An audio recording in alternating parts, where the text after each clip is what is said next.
ચા બની ગઈ છે? ખાસી આ બેન લો. શું ભાભી આ ચા બનાવી છે? કેમ સિયા બેન શું થયું? આ ચા નથી, એકદમ પાણી છે. આવી પાણીવાળી ચા બનાવવાની? મોઢામાં પણ ના જાય ને એવી ચા છે, અને તમે આ ચાને કડક પણ નથી થવા દીધી.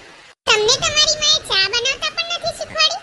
શું થયું સિયા? શું સવારમાં માથાકૂટ કરે છે? માથાકૂટ હું નથી કરતી, માથાકૂટ આ તમારી મહારાણી કરાવે છે. આ ચા જો કેવી ચા બનાવી છે, એકદમ પતલી પાણી જેવી ચા બનાવી છે. જો સિયા, તને કઈ બી તકલીફ હોય તો શાંતિથી વાત કર. આ રીતે રાડો પાડીને કશું ના થાય. પ્રોબ્લેમનું સોલ્યુશન લાવવા માટે શાંતિથી વાત કરાય. આ તમારી બાયડીના કારણે છે ને રોજ સવારે મારો દિવસ બગડી જાય છે. સવારમાં રોજ મોકણ ચાલુ થઈ જાય છે. નથી એને સરખી ચા બનાવતા આવડતી કે નથી એને સરખી રસોઈ કરતા આવડતી. ખબર નહીં ક્યાંથી ઉપાડીને લઈને આવ્યા છો આને. બસ સિયા, હવે તું તારી હદ વટાવી રહી છે. અને આ નીતા છે ને આ ઘરની વહુ છે, નોકરાણી નથી. એની સાથે આ રીતે વાત ના કરાય. ઓ હેલો, એ જે કંઈ પણ હોય ને એ એના ઘરે. તમારે મારી ઉપર ખોડો રોજ જાળવાની જરૂર નથી. અને હા, એને કહી દેજો કે ઘરમાં સરખી રીતે કામ કરે, નહીં તો આપણાથી સહન નહીં થાય. સમજ્યા? સિયા, જો તું સિયાની વાતનું ખોટું ના લગાડતી. એને તો પહેલેથી જ આ રીતે બોલવાની ટેવ છે. જો એ તને ગમે તે બોલે, પણ હું તારી સાથે છું. હું હવે ઓફિસમાં જાઉં છું. અને હા, સાંજે વહેલો પાછો આવી જઈશ. અને બીજું કે તું સિયાની સાથે ખોટી લપ ના કરતી. આવી ગયો બેટા? આજે ઓફિસેથી વહેલા ઘરે આવી ગયો? હા પપ્પા, હાલ જ આવ્યો. પણ મારે તમારી સાથે એક વાત કરવી છે. અત્યાર સુધી સિયા આપણા ઘરમાં ગમે તેવું વર્તન કરતી હતી, તે આપણે ચલાવી લેતા હતા. સિયા એની સાથે પણ ગમે તેવું વર્તન કરે એ તો ના ચલાવી લેવાય ને પપ્પા. કેમ બેટા, શું કર્યું સિયાએ પાછું? જુઓ પપ્પા, તમને ટેન્શન ના થાય એટલે હું અત્યાર સુધી તમને કશું નહોતો કહેતો.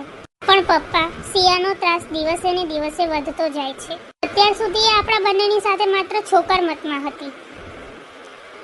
હવે તો એના ભાભી ઉપર પણ બહુ ત્રાસ ગુજારે છે. એના ઉપર માછલા ધોવે છે, ના બોલવાના વેણ બોલે છે. ને ક્યારેક તો નીતાના મા બાપ સામે પણ બોલી દે છે.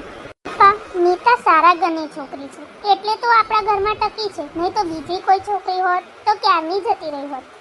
કઈ સમજ નથી પડતી કે આ છોકરીનું શું કરવું, કઈ જ સમજતી નથી. બેટા, સિયા નાની હતી ત્યારે જ તારા મમ્મી ગુજરી ગયા હતા. અને મેં સિયાને બહુ જ લાડકોડથી ઉછેરી.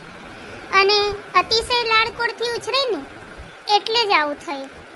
પપ્પા, અત્યાર સુધી તો આપણે એની મનમાની ચલાવી લીધી, પણ હવે એવું નહીં ચાલે.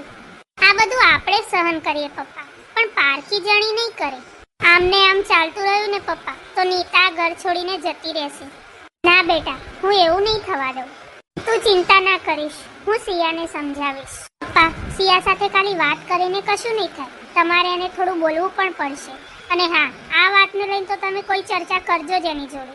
અને જો તેમ છતાંય ના માને તો લાફો મારવો પડે ને પપ્પા તો પણ મારી દેજો. બેટા, તું ચિંતા ના કરીશ, હું સિયાને મારી રીતે સમજાવી દઈશ. નહીં સમજે તો એક લાફો મારવો પડશે ને બેટા તો પણ મારી દઈશ. તમારે કઈ જોઈએ છે? ના, બેસ.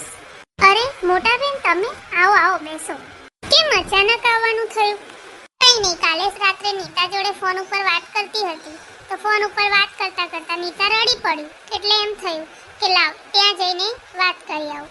અરે નીતા, એમ તારે ફોન ઉપર રડવાની શું જરૂર હતી? તને અહીંયા શું ચિંતા છે? કઈ નહીં જમાઈ, તમે ઓફિસે જાઓ, અમે બંને શાંતિથી વાત કરી લઈશું. તમારે મોડું થતું હશે ને? હા, સારું, હું જાઉં છું. ચલ બોલ, મેં તને ફોન કર્યો ત્યારે તું શું કામ રડતી હતી? મને બધી જ વાત કર. દીદી, તમને ખબર છે મારી નણંદ મને બહુ જ હેરાન કરે છે. મને ખાવાનો કોળિયો પણ ગળાની નીચે નથી ઉતરવા દેતી. આખો દિવસ હું ઘરનું કામ કરું તો પણ મને હકથી બેસવા નથી દેતી. અને એ કહે ને એમ જ મારે કરવાનું. મને ખબર જ હતી કે તારી નણંદ આવી જ નીકળશે, પણ તું ચિંતા ના કરીશ. હવે હું તને કહું છું ને એ તું સાંભળ. આ દુનિયામાં કોઈ સ્ત્રીને એવું નથી કે એને એના સાસરિયામાં દુઃખ ના મળ્યું હોય. સીતા માતાને પણ પોતાના સાસરિયામાં કઈ જેવા સાસુ મળ્યા હતા. સીતા માતાએ કોઈ દિવસ એમના મહેલમાંથી બહાર પગ નહોતો મૂક્યો.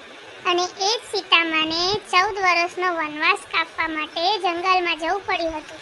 તું હોય હું હોય કે દુનિયાની ગમે તે સ્ત્રી હોય બેટા, એને પોતાના સાસરિયામાં ગમ ખાઈને જીવવું જ પડે છે. આવા કડવા ઘૂંટડા તો બેટા પીવા જ પડે છે. પણ ગમતા વ્યક્તિઓને આપણે પોતાના કરવા પડે છે અને જે આપણને દવલા લાગતા હોય ને એને જ વહાલા કરવા પડે છે. આ જ તો દુનિયાની વાસ્તવિક હકીકત છે. અને જે દીકરીને આ બધું સહન કરતા આવડી જાય છે ને બેટા, એ દીકરી એના સાસરિયામાં ગમે તેટલા દુઃખ આવે પણ રાજી રાજી બધું સહન કરી લે છે. બેન, તને અત્યારે મારી આ વાતનું જરાક ખોટું તો લાગશે, પણ સાચું તો હંમેશા પોતાની દીકરીને એની માં જ સમજાવી શકે. કમનસીબે આપણી મમ્મી તો નથી રહી, પણ હું તારી મોટી બેન છું તો મારે તો તને કંઈક સમજાવવું પડશે ને. અને બેટા, કડવું ઓહળ તો માં જ પીવડાવી શકે. તમારી વાત સાચી છે બેન. તમે જ્યારે મને આ બધું કહી રહ્યા છો ત્યારે મને દુઃખ જ થાય છે કે તમે મારું ઉપરાળું લેવાની જગ્યાએ તમે મને સહન કરવાનું કહો છો.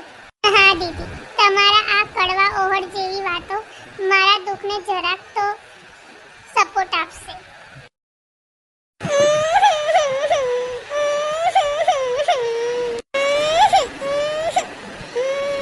અરે સિયા, તને આંસુ વાગી ગયું? અરે સિયા બેન, તમને શું થયું? તમને તો બહુ લોહી નીકળે છે. શું થયું? હું એક્ટિવા લઈને જતી હતી અને સામેથી ગાડીવાળો આવીને મને ઠોકીને જતો રહ્યો અને હું પડી ગઈ.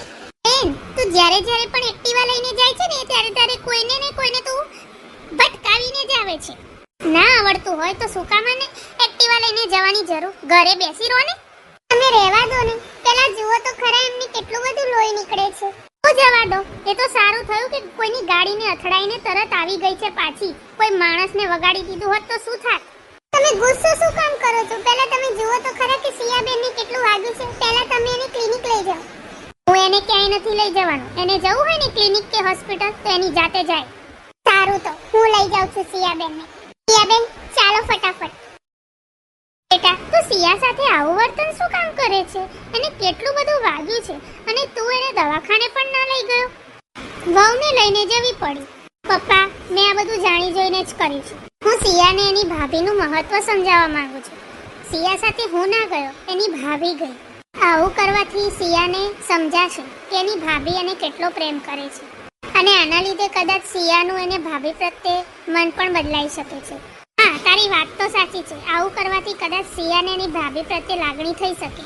ભાભી, હવે તો મને મટી ગયું છે તો હવે તો મારે દવા લેવાની જરૂર નહીં પડે ને? ના સિયાબેન, હજુ તમારે 2 દિવસની દવા લેવાની છે. ડોક્ટરે હજુ તમને 2 દિવસ સુધી દવા પીવાનું કીધું છે. ના ભાભી, હવે હું દવા નહીં પીવું. અને તમારે આરામ પણ કરવાનો છે, કામ નથી કરવાનું. ને થોડા દિવસ વજન પણ નથી ઉચકવાનું. હો ભાભી, બેઠા થાય એવું કામ તો હું કરી શકું ને? ના, તમારે કઈ કામ નથી કરવાનું. હું બધું જ કામ કરી લઈશ. કહ્યું ને મેં તમને. ભાભી, તમે ઘરનું કેટલું બધું કામ કરો છો. તમે થાકી જતા હશો. વાહ સિયાબેન, હવે તો તમને મારી બહુ ચિંતા થવા લાગી ને. એટલો બધો પ્રેમ ઉભરાય છે ભાભી ઉપર. હા ભાભી, કેમ કે હવે મને સમજાઈ ગયું છે કે મારા જીવનમાં તમારું શું મહત્વ છે. તમે છે ને ખાલી મારા ભાભી નહીં પણ મારા બેસ્ટ ફ્રેન્ડ છો. હો નીતા, જો તો ખરી કોણ આવ્યું છે? અરે દીદી, તમે? બેસો. કેમ છો દીદી? બસ મજામાં. દી, તમારા પાયેલા કડવા હોડે મારા જીવનના બધા જ દુઃખ મટાડી દીધા. પહેલા મને તમારી વાત નથી ગમી કે તમે મને મારો પક્ષ નથી લેતા અને મને સહન કરવાનું કહો છો. પણ હવે મને બધું સમજાઈ ગયું છે કે તમારી કરેલી દરેક વાત એક સાચા મોભી જેવી હતી. સહન શક્તિ એ સ્ત્રીનું સૌથી મોટું હથિયાર છે અને મૌન એ સ્ત્રીનું ઘરેણું છે. આ 2 વાત જો એક સ્ત્રી સમજી જાય ને તે પહાડ જેવા દુઃખનો પણ સામનો કરી શકે છે. રાધાબેન, આજ સુધી હું નીતા ભાભી જોડે બહુ જ ખરાબ વર્તન કરતી હતી. બહુ જ તોફાન કરતી હતી. ભાભીએ મને બહુ જ સારી રીતે રાખી. એમના પ્રેમથી મને હરાવી દીધી. અત્યારે સમજાઈ ગયું કે એક સ્ત્રીને બીજી સ્ત્રી સાથે પ્રેમથી જ વર્તન કરવું જોઈએ. અને પ્લીઝ માફ કરી દેજો. આથી બહુ મોટી ભૂલ થઈ ગઈ છે. સિયાબેન, જે થયું એ બધું ભૂલી જાઓ. હવે આપણે નવી શરૂઆત કરીશું. હવે ડાયા થઈને રહેજો અને કાલ સવારે ઉઠીને તમે સાસરે જાઓ તો તમારી સાસુ મને એમ ના કહેવી જોઈએ કે મેં મારી નણંદને કશું શીખવાડ્યું જ નથી.